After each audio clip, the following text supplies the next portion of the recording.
1. An introduction to consequence. We must each walk our own path, find our own way, every step forward unique to the lives we've led, the choices we've made. Yet, we're connected, all of us, by choice, by consequence, by random luck, and those steps taken and decisions made. Our individual lives shaped by the person we were, the person we are, the person we claim to be, the person we hope to be, the stages of our singular existence. Or so we tell ourselves, lost as we are in our own stories. In truth, there is no I, no singular existence. Never has been, never will be. You, me, your fire team and friends, your allies and enemies. All lives move with, collide with other lives, for better or worse, to form the whole of a lifetime. Lifetimes? It took me a long time to understand this. None of us are alone. I call it the first understanding. It's a bit of an inside joke, but I think maybe you get it. In fact, I'm quite certain you do. That's why I'm writing you. That's why now, after a life removed from the bigger picture, I'm risking everything I am on a simple bet that you are different. That you are better than me, than them, those who would tempt the dark. This is what I need you to understand. Your path is not your own. It is shared. It has impact. It carries consequence and creates wake, both obvious and unseen. And the path you're currently walking is concerning. For yourself, whether you see it or not. More importantly, for others, for those you will influence. Collisions yet to come. New paths unimagined. Collateral impacts beyond the narrow view of your own life. Have you considered this? I ask not to sway you.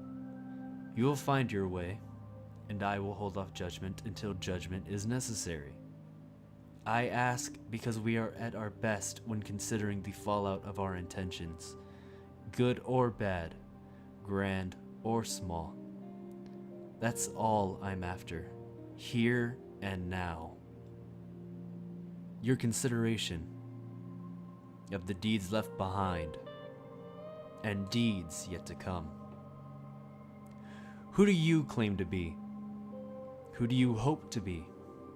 And how do the ripples of those answers expand to touch the lives around you? Think on your life and your actions, and continue ever forward. I will help where I can, with knowledge gained from a life hunting the very dangers you tempt. And though we'll never meet, our paths crossing at a distance as we each seek to confront all that drives us, from this moment on, our lives will never be the same. My name is Shin Malfur, and I believe you, Guardian, are the hope I was told was a lie. S.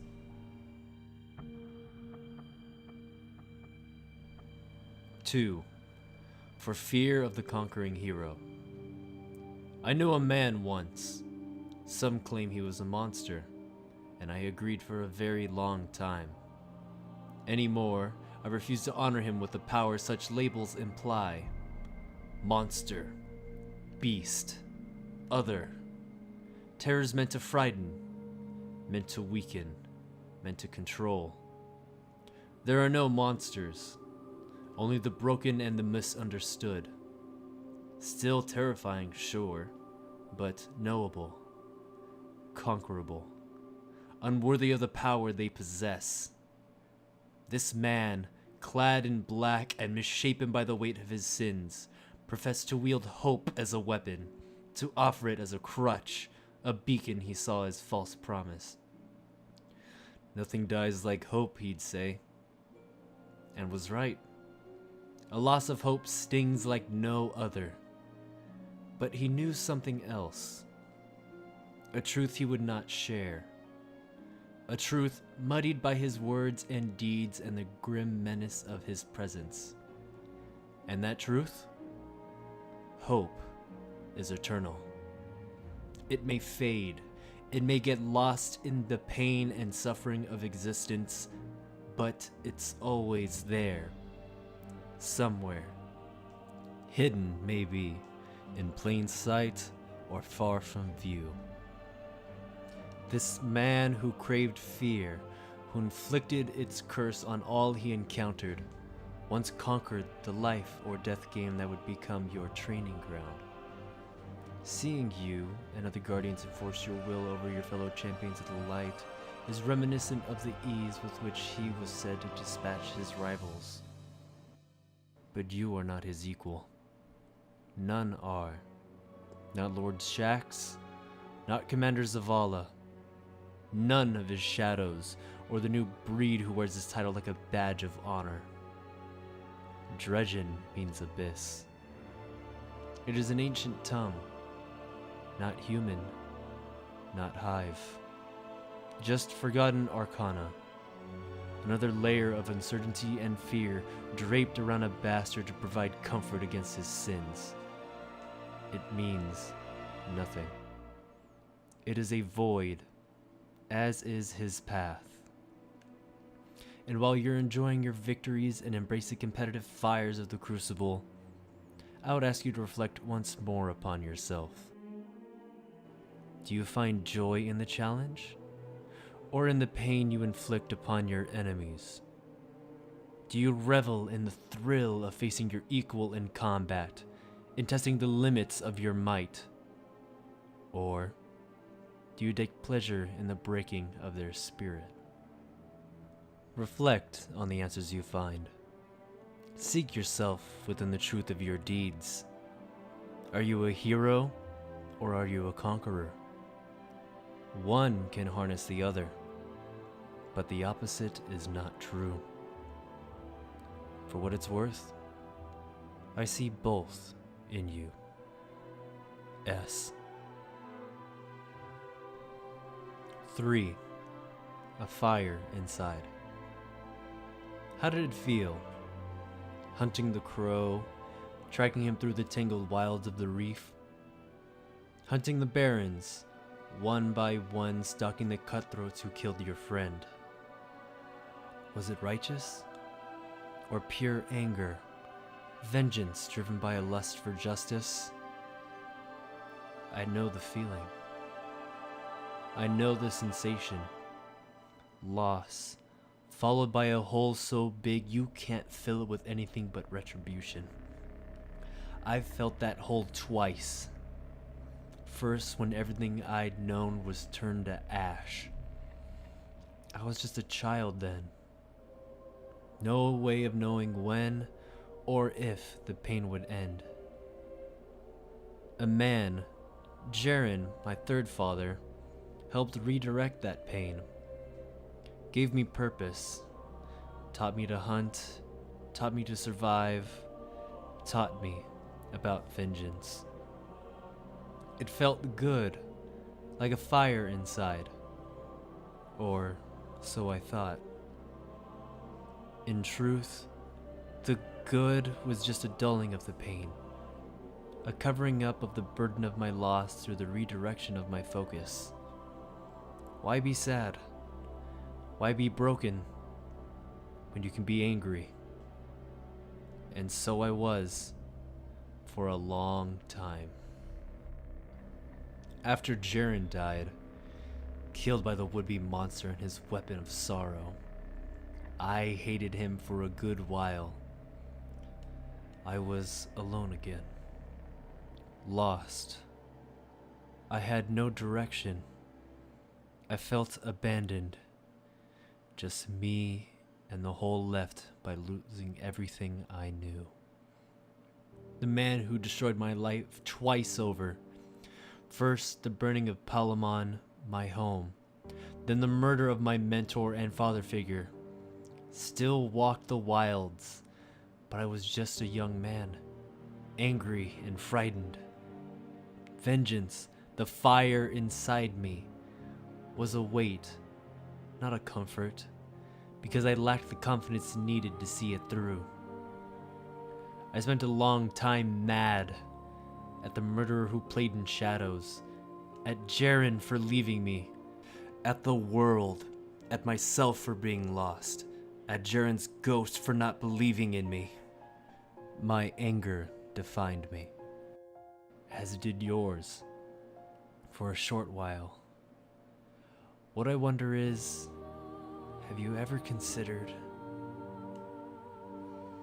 Cade's death was not the origin of your recent aggression, but simply a catalyst for its release. That it's possible this whole second life of yours has been driven by vengeance, for the life you lost before your return as a guardian, for the worlds lost to the Great Collapse. Are you truly fighting to protect and reclaim, or have you been fighting this whole time to avenge? What are you fighting for now? Does your anger define you? If yes, if no, what are the consequences of either? Honestly, truly, ask yourself, what are you fighting for? And can you feel a fire, even a spark, welling up inside of you? S. 4. Something new. I've hunted guardians. You know this. I've hunted guardians on the path you now tread. Not the same path, their own, but similar of a kind.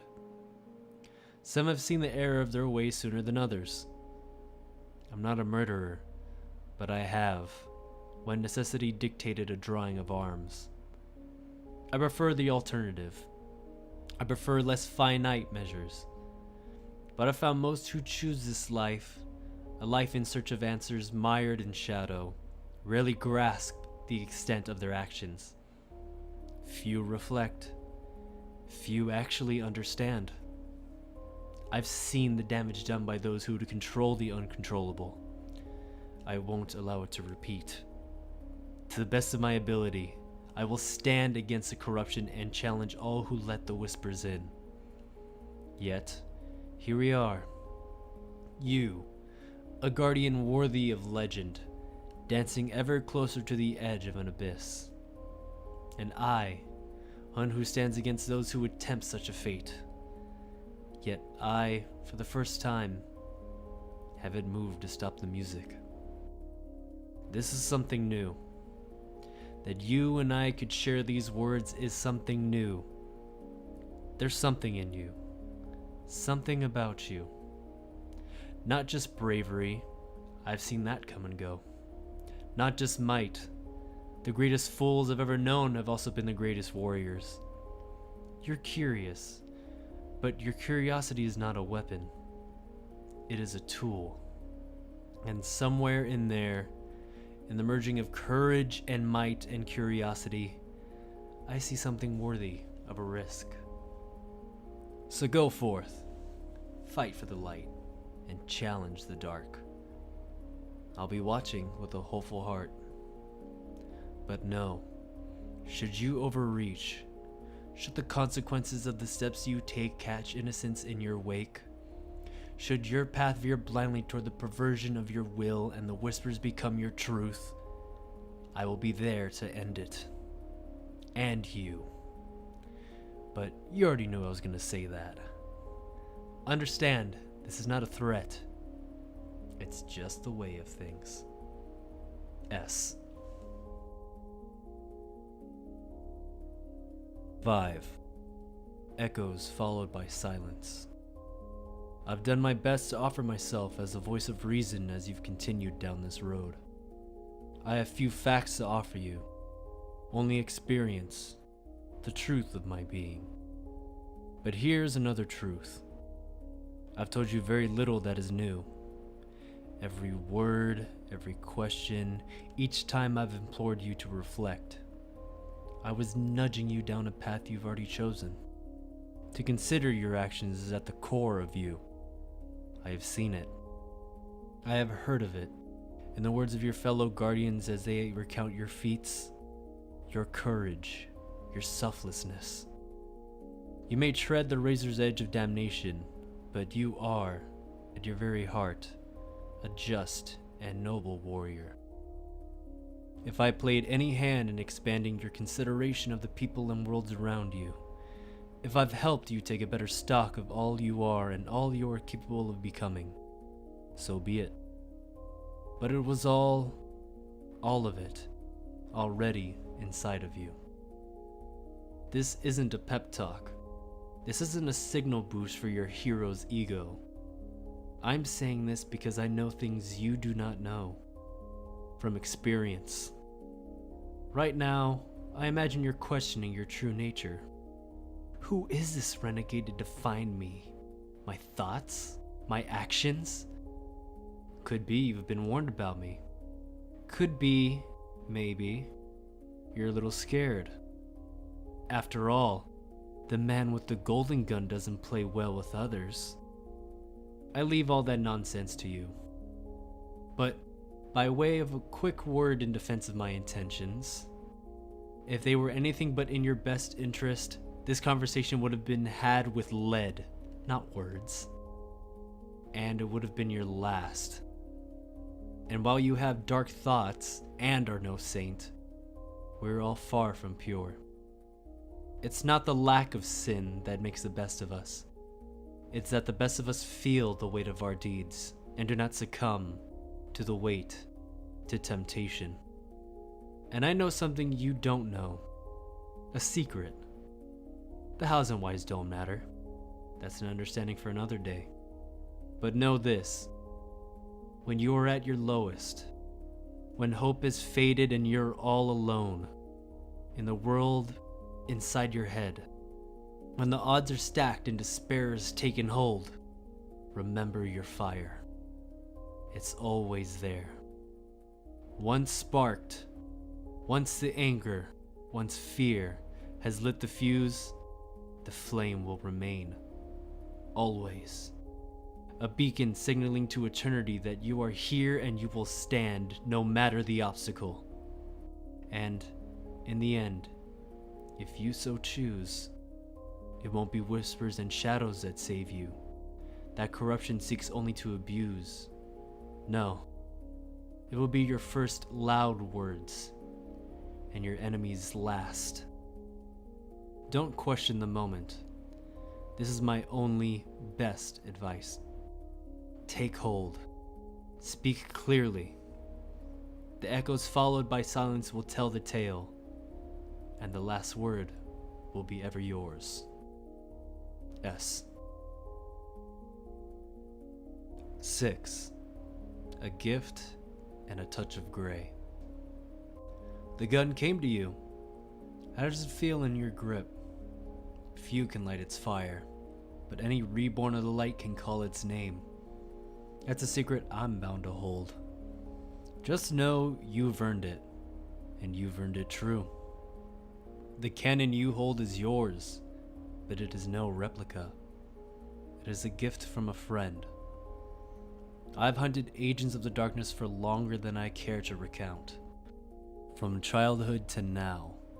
Not constant, not always, but anymore it's what defines me. My drive has long been clear. Seek the shadow and your future is forfeit. Seek the dark and I will end you. It's not personal. Not anymore, though it surely started that way and stayed as such until one day on a lonely ridge. By now you've heard the story. The ballad of Jaren Ward and his last word. Of Dredanyor and Palamon. Durga, Velor, North Channel, of Thalor and Pahanin, of our hunt and Jaren's death, of Dwindler's Ridge and my final showdown with the man who would be a monster. It's a long tale, and nothing I'm interested in revisiting. Not anymore. Them chapters are old. We're writing a new one. You and I. A final act for me. An unexpected beginning for you. My life has always been about absolutes. There is a light and there is a dark, and I made my promise to defend against the whispered corruption of the shadows calling. I've seen no middle ground, though maybe I've always known it exists. I've also seen many heroes tempt that sinister fate and the dire consequences born of their ignorance, pride, selfishness. I've put many down, more than anyone knows, more than I'll ever confess. Seeing you, watching you, I don't feel I was wrong in my actions, but I now know I was wrong in my core assumption, my core belief. To me, there was only ever white and black, good and evil. In you, I see blinding light. I see a hero among heroes. I see the hope you inspire shining through. But I also see, for the first time, maybe, just maybe, a little bit of gray. And with it, an end to last rites and final words. S. Thank you so much for watching. This was a blast to do and a feat to make. Usually I don't make these type of videos, but this was very fun. If you want me to read or voice act any more lore entries, or if there's anything that you see I can improve on as a voice actor or just reading the lore, let me know in the comments. Subscribe if you want more content like this, or any of the other content that I make, and I'll see you guys later. Again, thank you so much for watching.